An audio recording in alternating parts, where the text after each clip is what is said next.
Saudações, amigos do canal Agartha.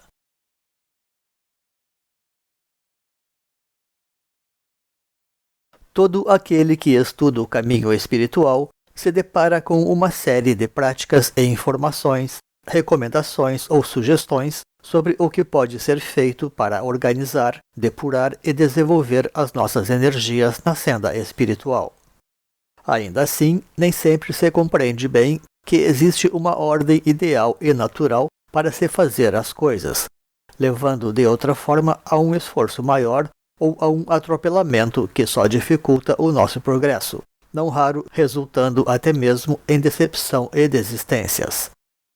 Por essa razão, vamos procurar colocar aqui as coisas de uma forma simples e ordenada para o aspirante, resumindo e buscando esclarecer o teor dos seus conteúdos, dentro de uma ordem lógica e natural. Depois da nossa vinheta. Deixe o seu like, inscreva-se, ative o sininho e compartilhe. O trabalho científico da espiritualidade, tal como o simbolismo é empregado, visa organizar as energias de forma semelhante a como a própria natureza dispõe a ordem dos seus elementos. A terra na base, a água sobre ela, logo o ar ou atmosfera e, por fim, a luz das estrelas. Significa, pois, dar a devida atenção às coisas e na sequência correta, de modo que o tempo e a própria escolha dos recursos adquire aqui uma importância primordial. Se lançarmos um olhar amplo sobre as recomendações de práticas espirituais ao longo da história da espiritualidade, veremos que algumas questões se destacam, seja pelo uso recorrente, como por vezes também pelas próprias polêmicas que naturalmente provocam. Claro que estamos falando, neste caso, especialmente da castidade, que domina o cenário espiritual tradicional do Ocidente cristão, ao passo que no Oriente há variantes e alternativas em torno da questão. Algumas correntes colocam as coisas em termos de acumulação de energias necessária para ter acesso e controle dos planos mais sutis. Quanto mais sutil o meio, mais sofisticados serão naturalmente também os seus próprios instrumentos. Outra prática também muito comum, embora infelizmente cada vez menos observada, é o próprio jejum, não raro substituído por dietas ou privações ocasionais. Esta prática é recorrente nos textos mais antigos e suas religiões, como uma observância até bastante central, especialmente do Oriente Médio, muito embora certamente também muito praticada em diversas outras místicas e religiões. Hoje em dia existem contudo práticas análogas na moda, como o jejum intermitente e o chamado viver de luz. Por fim, temos a recomendação do controle mental, como capaz de influenciar também as próprias emoções. Com efeito, o controle dos pensamentos até mesmo define em Patanjali aquilo que significa a yoga, e outro tanto se estende então ao budismo. Como se percebe, não é difícil conhecer, pois, os contextos culturais em que cada uma dessas práticas tende a ser melhor observada ou valorizada. Por isso, aqui somente nos ateremos também a elas, dentro de um conjunto que poderia ser levado bem mais adiante, em função daquilo tudo que comportam de central, sintético, paradigmático e simbólico.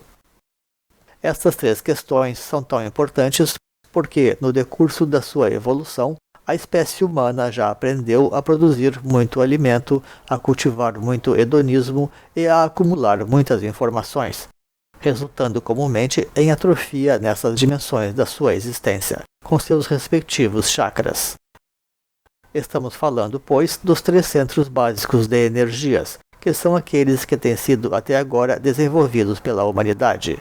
E não queremos com isso dizer que eles acham-se refinados, porque este já é um trabalho sempre mais pessoal e mais propriamente espiritual.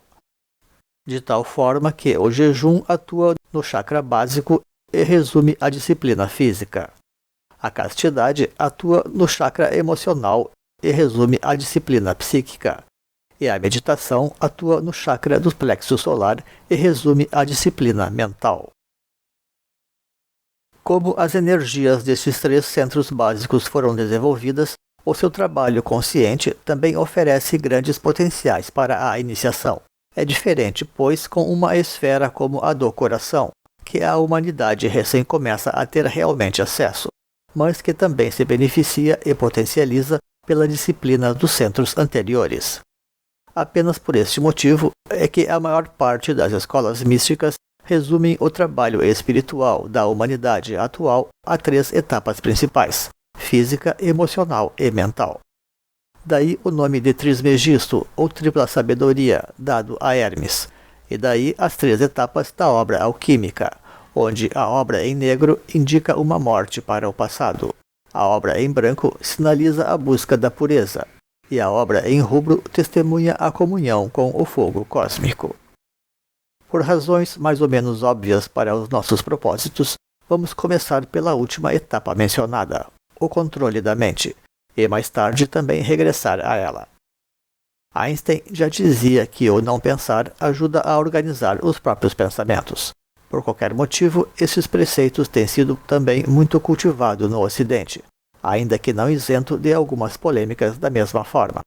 Correntes modernas e teorias populares também têm sido desenvolvidas, a par das técnicas orientais. Não obstante, se reconhece em várias frentes as dificuldades para levar a cabo este desafio. E uma das razões para isso é justamente por se atropelar as suas bases naturais. É sempre muito complicado pensar em alcançar disciplina mental sem antes ter organizado uma disciplina física e também emocional. Os planos mais sutis demandam certas bases para serem acessados com eficiência. Neste sentido, aquilo que vale para o controle mental também serve para o tema da castidade, que representa outro importante desafio para o noviço espiritual. Existem, inclusive, certas expressões recorrentes no ocultismo, como as 1000 vozes, para fazer referência a estes caudais de diálogo interno descontrolado, um pouco como se a pessoa estivesse sintonizada com frequências baixas. Fechar o acesso a este ruído é bem como ingressar num templo solene e silencioso. Na verdade, a miúde temos nos perfilado concorrentes que afirmam que os novos tempos demandam ir além do controle mental passivo, avançando antes para o emprego criativo do pensamento. Isto é realmente muito importante, até para dar conta das energias positivas da nova era e resgatar as verdadeiras bases da meditação. Ainda assim, trataremos de desenvolver aqui caminhos naturais para o próprio controle dos pensamentos, como um fundamento para a atividade mental superior. Significa, pois, que estaremos estabelecendo o próprio controle mental como objetivo do presente estudo, considerando tudo o que se costuma relacionar a este expediente no âmbito da espiritualidade. A própria Yoga de Patanjali tem os seus famosos 8 passos, e que já foi tema de vídeo deste canal, com 2 séries de recomendações éticas na sua base. Yamas ou restrições são pacifismo, veracidade, honestidade, castidade e desapego. Yamas ou prescrições são pureza, contentamento, disciplina, autoconhecimento e renúncia. Ora, os praticantes da yoga não raro levam em pouca consideração estas bases, e há escolas de meditação em que esta ética sequer é mencionada ou por qualquer razão tem-nas como subentendidas. No budismo, as prescrições básicas são expressas na forma dos corretos entendimento, pensamento, linguagem, ação, modo de vida, esforço, atenção plena e concentração. Claro que há fortes implicações éticas nisto tudo, naturalmente sujeitas a interpretações. Então, aquilo que queremos deixar claro aqui é que os pensamentos apenas são realmente tormentosos quando os chakras mais básicos não estão recebendo a atenção que merecem. E, na verdade, pode ser até perigoso atropelar as coisas desta forma, podendo resultar até em distúrbio ou desequilíbrio mental. Não iremos desenvolver, contudo, maiormente nenhuma dessas questões no presente espaço, até porque já o temos feito em outras oportunidades, Deixaremos nos créditos referências desses trabalhos para quem desejar aprofundar os tópicos. Aquilo que importa aqui é basicamente trazer certa ênfase sobre estes temas, buscando explicá-los em termos gerais, tal como a ordem correta para desenvolvê-los. Afinal, muitas vezes o método representa o grande segredo das coisas. Então, o jejum representa uma prática que incide diretamente no plano físico. Em muitas tradições antigas, não haviam disciplinas espirituais físicas desenvolvidas como a Hatha Yoga. Em contraparte, se tinha uma série de procedimentos que também costumam integrar o universo da yoga, como higiene, dietas, banhos, orações, exercícios, relaxamento, tal como o próprio jejum, tido como um dos recursos mais poderosos, não apenas de cura física, sendo daí praticado intuitivamente por muitos reinos da natureza, como também um eficiente recurso espiritual. Naturalmente, a prática do jejum representa sempre um desafio, mas uma vez vencida a etapa de decisão, as coisas podem começar a funcionar. Como dissemos acima, hoje existe a divulgação do respiratorianismo, ou inédia, mais conhecido como o viver de luz.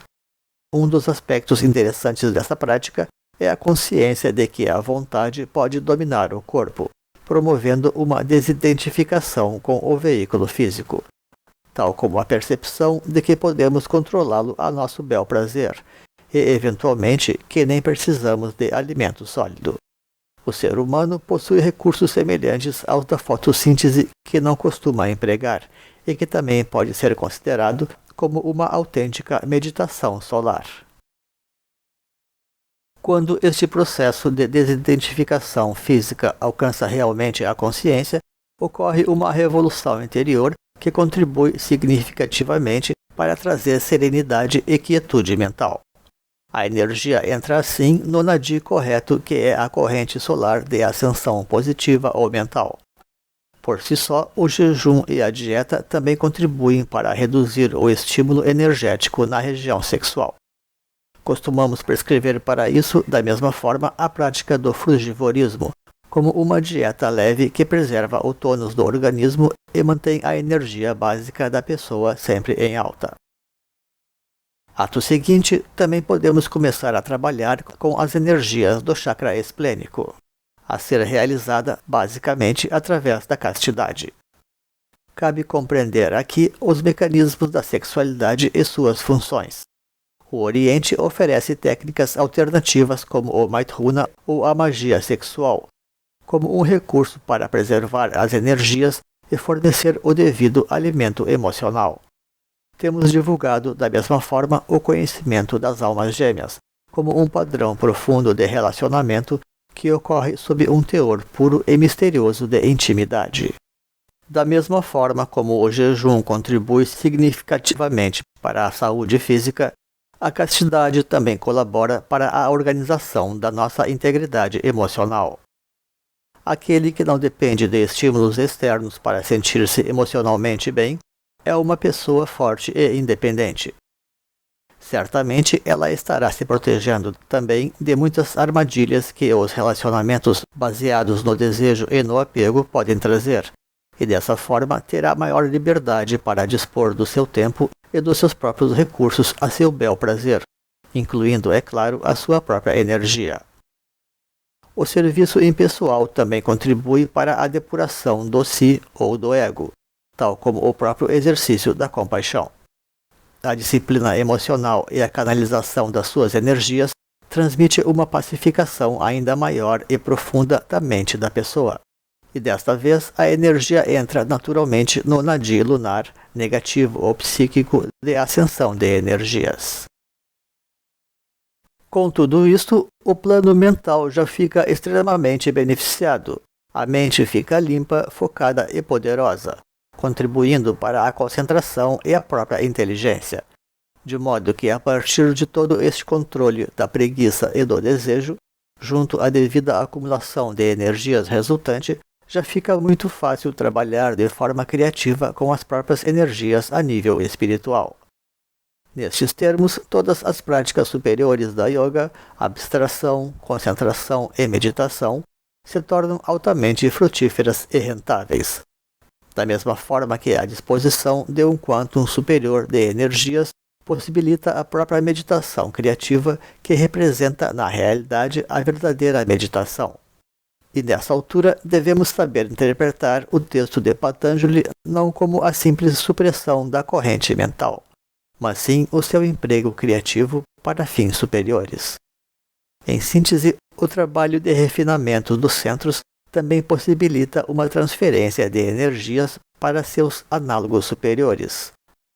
Por essa razão, o presente estudo não poderia ficar completo sem a menção da tripla alquimia espiritual dos centros, mais ou menos nos termos ensinados por Alice Bailey como transformação, transmutação e transfiguração. Trata-se, pois, do exercício da transferência de energias envolvendo as seguintes energias com os respectivos pares de centros. Transformação da vontade, levando a energia da base da coluna para o alto da cabeça através do exercício da autoconsagração. Transmutação do desejo, levando a energia do chakra esplênico para o centro entre olhos através do exercício da devoção. Transfiguração da mente, levando a energia do plexo solar para o centro laríngeo, através do exercício da abstração. O coração, centralizando todo este processo, serve como um núcleo de consciência, o próprio centro operador de todo o processo em questão, a partir do eu superior ou do anjo solar, ao mesmo tempo em que acumula em si todas as energias trabalhadas. É aquilo que se chama, pois, de corpo causal. Daí o símbolo do hexagrama no esoterismo para representar este centro, inclusive no próprio yantra do chakra cardíaco da yoga tântrica hindu. Então, e para resumir o nosso assunto, tem-se no jejum, na castidade e no controle mental a tripla base para a segura evolução espiritual. Não obstante, também podemos considerar estes termos como genéricos, por assim dizer. O jejum pode se estender a dietas saudáveis, a austeridades e purificações, tal como a castidade pode se adaptar à disciplina sexual e à contenção verbal. O controle mental, por sua vez, devidamente facilitado pelos anteriores, recebe apoio ainda de técnicas tradicionais como o pranayama, a abstração dos sentidos e a concentração, presentes na yoga octuple clássica, para dar lugar então à verdadeira meditação, que é o emprego criativo das energias mentais, especialmente com as próprias energias puras, tal como prescrevem as vetustas práticas áreas originais. Não obstante, saber disso tudo ainda pode não ser suficiente para o seguro sucesso na senda. É muito importante lembrar que nas religiões existem premissas ainda mais fundamentais do que as próprias práticas e prescrições técnicas. A sabedoria assenta-se, afinal, como a grande base universal da consciência. De outra forma, estaríamos incorrendo no erro do luciferismo e nos isolando da grande corrente da evolução. No budismo tem-se então a tríade Triratna ou três joias de Buda, Sangha, Dharma, como a dizer que o mestre, a comunidade e a doutrina formam uma só unidade prática fundamental. E o mesmo vale para o conceito original de Cristo, Evangelho e Igreja, em grego Eclésia ou Assembleia, no cristianismo. Toda pessoa, e ainda mais especialmente o noviço, necessita deste corpo completo de apoio para o sucesso da sua vida espiritual. Aquele que almeja desenvolver uma espiritualidade a sério deve trabalhar com planejamento. Assumir uma senda precocemente e com plena dedicação sempre ajuda a ir mais longe. Ter um lugar para retiros prolongados muitas vezes também representa um requisito imprescindível. Todo o resto vem então naturalmente como fruto do próprio tempo. E com isto encerramos esta apresentação. Agradecemos então pela sua companhia. Deixaremos nos créditos links para vídeos, livros e blogs que possam enriquecer os conhecimentos sobre os assuntos desta apresentação. Um grande abraço e até uma outra oportunidade neste canal. Pax.